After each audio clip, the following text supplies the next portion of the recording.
Hey guys, my name is Jamie Michael and I'm a broker here at Summer Real Estate. And I am here to teach you guys what it takes to list a house. Your teacher told me that you guys are working on a haunted house listing.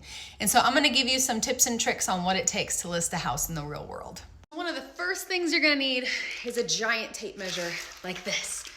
I think this one is 100 feet. Maybe more. The reason you're gonna want that is you are gonna have to measure every inch of the home. So you can do the math and get the square footage of the home. You're gonna have to go inside, measure every room. On the outside, you have to measure the home so then you can get the full square footage. So most homes, the most average home is about 1,500 square feet. That is most what people look for. If you're wanting a bigger home, you're looking around the 3,000 square feet. If you're looking for a smaller home, you're looking more in the 800 square feet. So your haunted houses really depend on what you guys want to do. If you're wanting a big haunted house, then you're going to want to go higher in the square footage. If you want a smaller one, you're going to want to go smaller in the square footage. But remember, all of the rooms have to be measured.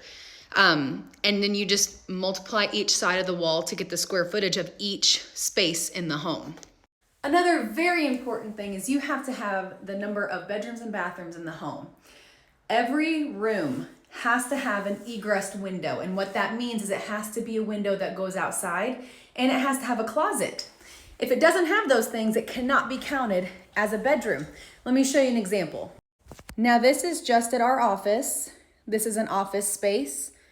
There is no closet. There is windows.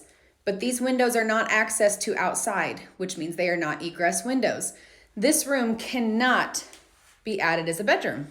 Now, I don't have a room in the office that has a closet where it can be considered a bedroom because this is an office. But as long as it has an egress window, egress means you can get outside through that window, and it has a closet, it can be considered a bedroom. Bathrooms, it just depends. A half bath means there is only a toilet and a vanity and a sink. If there is no shower, it's considered a half bath. If there is a shower, it is considered a full bathroom. So make sure on your listing, you make sure to put that because most people, when they look at them, they're gonna wanna know. Something else that is really important is knowing how many stories are in the home. If there is an upstairs only and a main level, that is considered a 2-story home. If there is a partial upstairs where it's not the full space of the entire home upstairs, then it's considered a 1.5 level home. If there is a basement, that is considered still a 2-story with a basement. Now, there are certain scenarios. If you walk into a home and you see stairs immediately going up and stairs going down right there in front of you, that is considered a tri-level home. It means there's no main level. It just has downstairs and upstairs, just to give you an idea on that.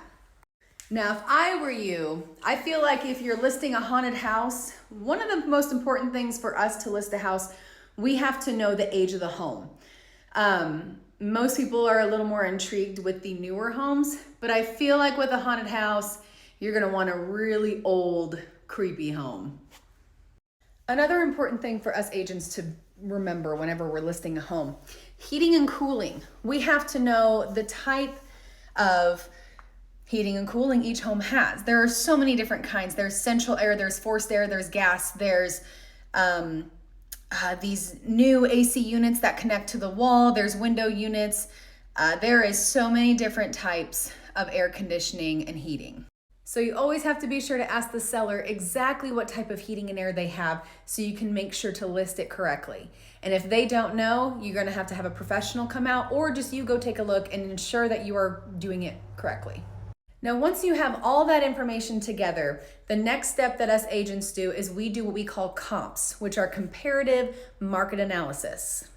So what we'll do is we will go and look at all the homes in the area that are very similar to the one that we are getting ready to list, and we will see what those homes have sold for. Usually it's within the last 6 months, and what we'll do is we will take those homes and compare them. We'll see what they have the same, what they have different. One has a garage and one doesn't, adjust our price from there, and then we get a good comp or a CMA, comparative market analysis, and then we can give the seller an idea of what it could be listed for and sold for. Once we have all that done, then it's time for pictures.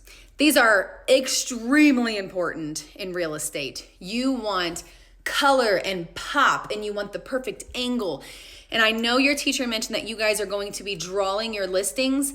This is a very important part of it. You want something that draws their attention, that makes people go, I want to look at that house. So I'm going to show you some examples. All right, so take a look at this picture here, okay? This is one of my listings actually, so it's a good example. You can see the grass is very green. It's a very bright picture. You can see the angle of the home. It really is just a pop picture. Someone's gonna look at this. It has the beautiful fireplace. It's showcasing it. Someone's gonna look at the picture and go, ooh, I wanna look at that house. So there's one example. Okay, so now take a look at this picture here. What do you see that's wrong with this picture? So the first thing I see is it's blurry, very blurry. It's kind of dark. You don't really see the size of the home. It doesn't show how big it is. We just have the front porch. There's really nothing that's showcasing this picture that's saying, I want to go look at this house. Now, I don't know if you have to do any inside photos, but just in case, I'll still show you a few examples of inside photos. What you want on the inside, you want it still lived in, but not cluttered. So in the kitchen, you don't want a ton of stuff on the countertops. You don't want coats hanging on, chairs. You don't want laundry being on the countertop. You don't want a whole bunch of cups sitting there. Put as much as you can away. Have your knife set, your toaster, and maybe your coffee pot sitting on the countertops, and that's it. You want it, like I said, lived in, but not cluttered. You also want to try to modernize things. A lot of modern colors are gray, white, blues, and I know you guys are doing a haunted house, so maybe kind of look at some of the more Halloween colors for your houses if you have to do inside pictures. So kind of like what I was talking about, modernizing your house. That's a cow kitchen.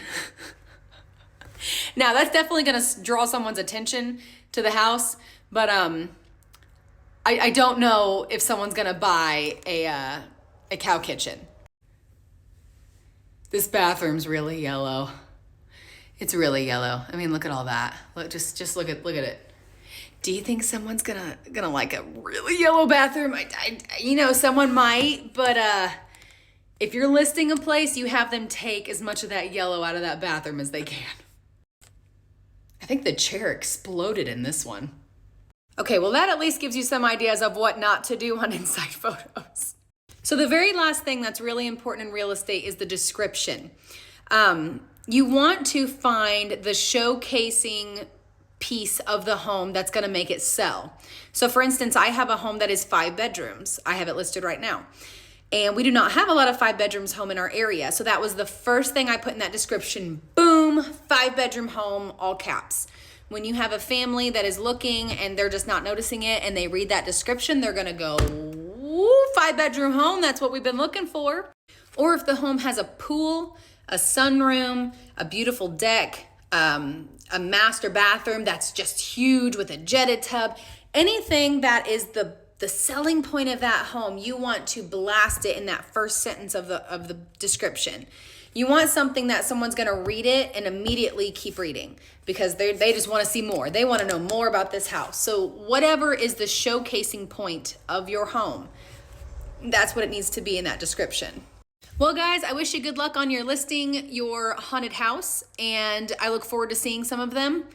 And I think I gave you guys some good tips and tricks on what you can do. So have a good day.